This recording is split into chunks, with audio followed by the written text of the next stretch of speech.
Yes. Good morning student. देखिए, आज हम मैथ में क्लास 9th वर्कशीट 19 की रेखा और कोण से संबंधित चर्चा करेंगे इस वीडियो के अंदर। तो देखिए, रेखा और कोण, कोण क्या होता है और रेखा क्या होती है, तो देखते हैं। सबसे पहले हम बिंदु, देखिए बिंदु क्या होता है। बिंदु, अगर हम किसी पेंसिल या किसी भी नुकीली वस्तु को किसी जगह पर टच करें तो बिंदु का निर्माण होता है। इसका कोई आकार लंबाई नहीं होती है। इसकी कोई आकार, कोई लंबाई नहीं होती। ये सबसे छोटा या रेखा का सबसे सूक्ष्मतम पॉइंट होता है बिंदु। बिंदु कहते हैं। रेखा खंड जिससे बनता है वो बिंदुओं के निर्माण से बनता है। गणित में से हम डॉट या फिर वो कहते हैं, एक प्रकार से एक डॉट होता है, दशमलव को भी हम बिंदु, अंक गणित में भी इसको हम दशमलव बोलते हैं, तो इसको हम क्या कहते हैं, बिंदु। अब देखते हैं, आपने देखा होगा कि रेखा, रेखाखंड और किरण ये क्या होती है, तो हम समझते हैं रेखा। देखिए रेखा क्या होती है। रेखा एक सीधी लाइन होती है जो कहीं तक भी इधर जा सकती है और कहीं तक भी, इसका कोई निश्चित माप नहीं होती। जितनी चाहे वो वहाँ तक इधर भी जा सकती है और इधर भी। इसका कोई फिक्स पॉइंट नहीं होता कि इसकी नाप हो सके, कोई माप नहीं होती रेखा की, तो उसको हम क्या कहेंगे, रेखा। इसके बाद किरण। किरण क्या होती है, देखिए आपने ये उदाहरण देखा होगा कि जब सूरज से प्रकाश आता है तो इसका जो प्रकाश जहाँ से आ रहा है वो तो फिक्स पॉइंट हो गया सूरज, और ये ज़मीन पर आती हैं तो ये बहुत सी खाइयों में चली जाती हैं, ज़मीन पर रह जाए, छतों तक रह जाती हैं सीमित। तो इसका मतलब एक जो इसका सिरा है वो तो फिक्स हो गया, और दूसरा सिरा इसका कहीं तक भी जा सकता है, तो इसका मतलब हम इसको क्या कहेंगे फिर, किरण। तो ये तो फिक्स पॉइंट हो गया, लेकिन दूसरा सिरा ये कहीं तक जा सकता है, तो इसको हम क्या कह देंगे, किरण। इसके बाद आता है रेखाखंड। लाइन सेगमेंट, इसको हम लाइन, इसको रे, इसको लाइन सेगमेंट। रेखाखंड का मतलब रेखा का खंड माने टुकड़ा, तो रेखा का टुकड़ा, यानी इस रेखा में से थोड़ा सा टुकड़ा ले ले तो इसकी फिक्स नाप होती है यहाँ से यहाँ तक। तो ये दो बिंदु हो गए, ए और बी। इसका मतलब हो गया इसकी फिक्स नाप है, इसका ये रेखा का एक टुकड़ा लिया है हमने। तो इस तरीके से हम इनको तीनों को परिभाषित करते हैं, रेखा, किरण और रेखाखंड। अब आते हैं कोण।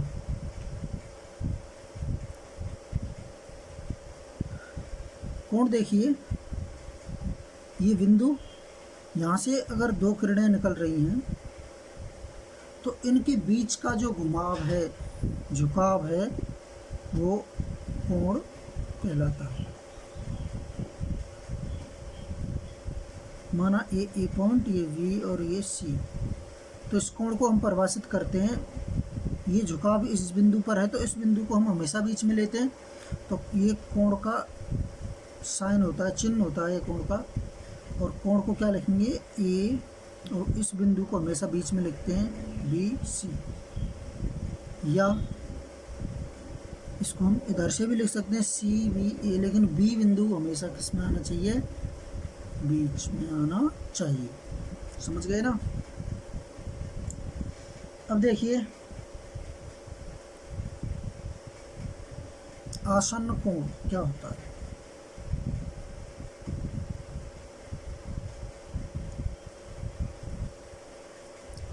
आसन्न कोण, आसन्न का मतलब होता है निकट। 'आसन' का मतलब होता है निकट या पड़ोसी। जैसे आपके हमारे कोई भी पड़ोसी हो हमारे निकट रहता है तो इसका मतलब है जस्ट बगल में या निकट में जो भी है वो आसन कहलाता है। तो कोई भी कोण हो, माना जैसे ये कोण है, इसके ही जस्ट बगल में ये दूसरा कोण है, तो ये इसके कोण के बगल में ये हो गया नज़दीक, बिल्कुल साइड में, पड़ोस में।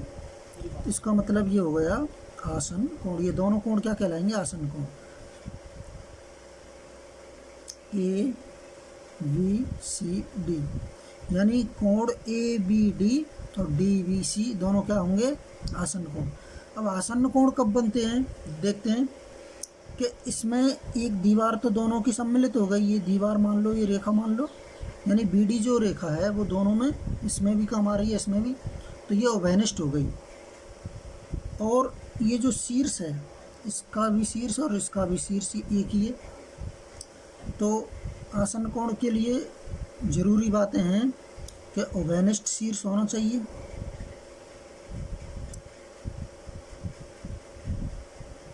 दूसरा उभयनिष्ठ शीर्ष का हो गया इसका और इसका बी।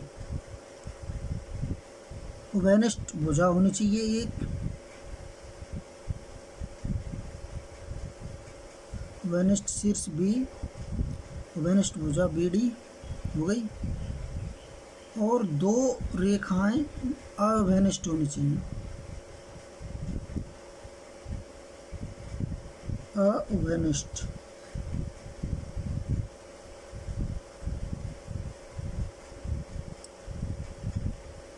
अउभयनिष्ठ का मतलब ये उभयनिष्ठ नहीं होनी चाहिए, इधर उधर, यानी एक दूसरी साइड में तो दूसरी अलग दिशा में होनी चाहिए।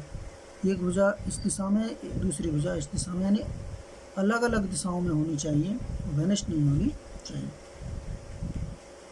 तो इस प्रकार से ये जो कोण बनते हैं वो आसन कोण कहलाते हैं। अब आपको पूछ लिया जाता है क्वेश्चन,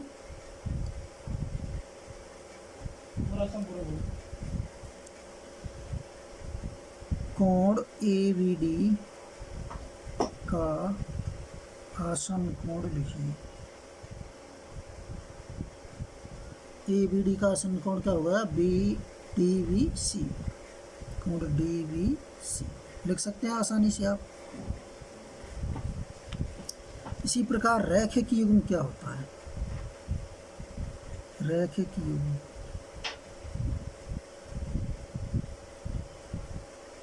रैखिक युग्म कोण भी एक प्रकार से आसन कोण ही होता है, लेकिन आसन कोण की विशेष शर्त के अनुसार उसको हम रैखिक युग्म कोण कहते हैं। वो कैसे? देखिए, यदि BC और AB मिलकर एक ही रेखा बना लें तो ये आसन कोण ही क्या बन जाएंगे? रैखिक युग्म कोण। कौन सी स्थिति है? जब BC और AB ये दोनों भुजा एक सीधी रेखा बना लें तो इसको हम क्या कह देंगे? रैखिक युग्म कोण। देखते हैं, ये AB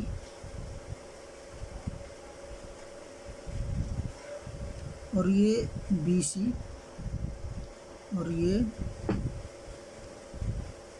BD, तो ये ABD और DBC ये आसन्न कोण तो हैं, लेकिन इसमें विशेष स्थिति क्या है? बिल्कुल अपोजिट डायरेक्शन में जब दो लाइन आ जाती हैं BC और AB, यानी ये एक रेखा पर आ जाती हैं, ये सीधी लाइन बना लेती हैं, तो ये दोनों कोण फिर इन दोनों का योग 180 डिग्री हो जाता है, और इन दोनों कोणों को फिर हम कहते हैं रैखिक युग्म कोण। रैखिक यानी एक ही रेखा पर बनने वाले कोणों का युग्म, रैखिक युग्म कोण। अब देखिए, इन कोणों को हम आसन्न कोण भी कह सकते हैं क्योंकि ये दोनों पड़ोसी कोण हैं, लेकिन विशेष स्थिति क्या है? इनको रैखिक युग्म भी कह रहे हैं।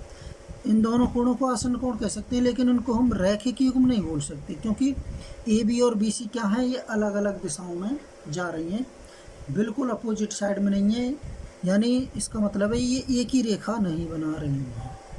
अगर ये AB और BC एक ही रेखा बनाती हैं तो हम इनको क्या कह देंगे? रैखिक युग्म कोण, समझ गए ना।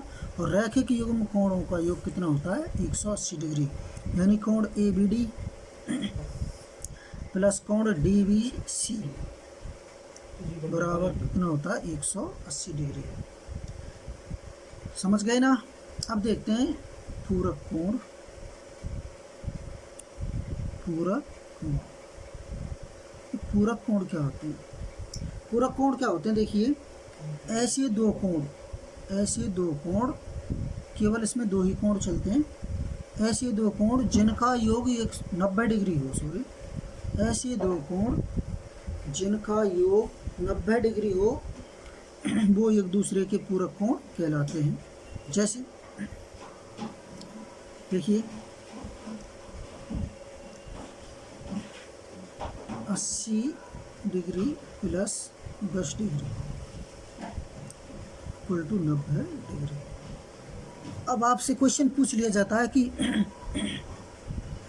80 डिग्री का पूरक कोण क्या है, तो 80 डिग्री का पूरक कोण यानी हम क्या करेंगे, यानी 90 में से 90 होना चाहिए ऐसा कोण, ऐसा दूसरा ऐसा कोण लो जिसको जोड़ने पर 90 आना चाहिए, तो 80 में क्या जोड़े कि 90 आ जाए 10, तो 80 डिग्री का जो पूरक कोण क्या होगा वो 10 हो जाएगा।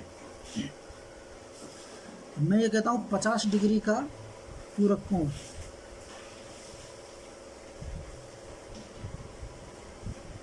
डिग्री का पूरक कोण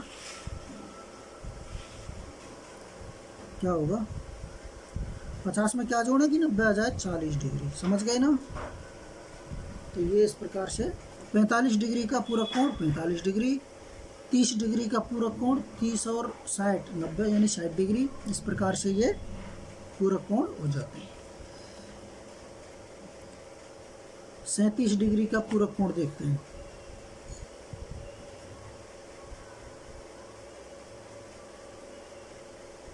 सैंतीस डिग्री को आपको संभालने में दिक्कत आएगी तो फिर 90 में से सीधा घटा दो, 90 माइनस 37, भाई 90 में जितना जोड़ेंगे 37 में जितना जोड़ेंगे वो 90 होगा, 90 में से घटा लेते हैं जितना जोड़ने के लिए, तो 3 5 यानी 53 डिग्री, कितना बचा 53 और 37 जोड़िए 90 हो जाएगा।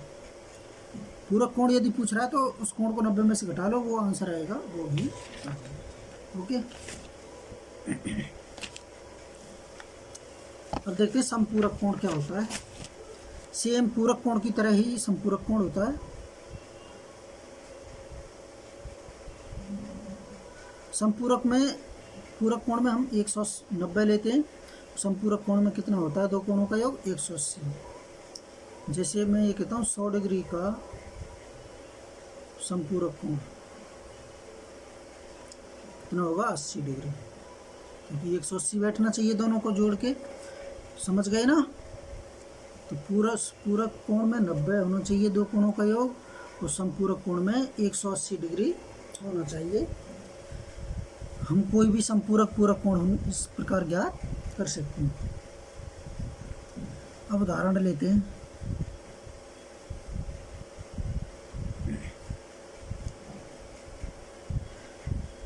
दिए गए कोणों के पूरक कोण लिखिए। देखते हैं 70 डिग्री, 45 डिग्री पहले ही बता चुके हैं, 40 डिग्री, 60 डिग्री लिख सकते हैं आसानी से। 70 डिग्री का 20 डिग्री, 45 का 45, 40 का 50, 60 का 30 डिग्री, समझ गए ना। उदाहरण दूसरा देखिए, समपूरक कोण लिखिए।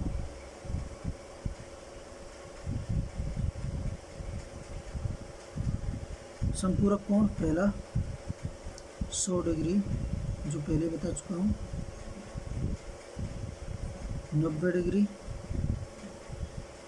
10 डिग्री, 30 डिग्री।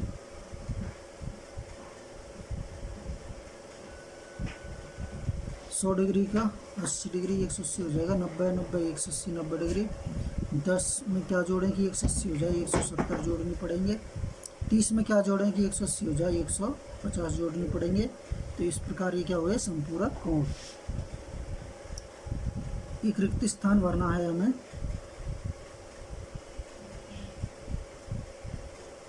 इसमें देखिए ये आकृति दे रखी है,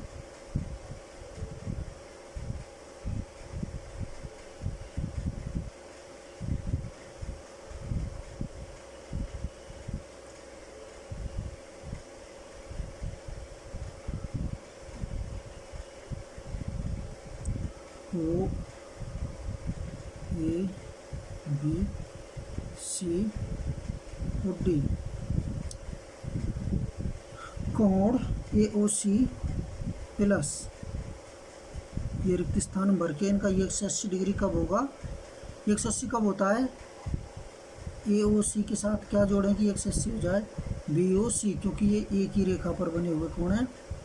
तो इसमें क्या जोड़ना पड़ेगा, कोण BOC। और कौन से कोण कहलाएंगे जब एक ही रेखा पर बनने वाले कोण हैं, तो रैखिक युग्म कोण। कोण AOD प्लस इनका भी 180 होना चाहिए, AOD इसके साथ कौन सा BOD जोड़ देंगे, ये भी एक ही रेखा पर बनने वाले कोण हैं। इस प्रकार वर्कशीट संख्या 19 आज की कंप्लीट है। और सभी बच्चे इस पर ध्यान दें कि पूरक कोण क्या होते हैं, संपूरक कोण क्या होते हैं। इस वीडियो को एक बार ज़रूर देखें और अच्छी तरीके से ध्यान दें, इन सारी चीज़ों को नोट भी करें। और जो सवाल हैं बुक के अंदर एग्जाम्पल हैं, उन सभी को इनकी सहायता से आप हल कर सकते हैं। ओके।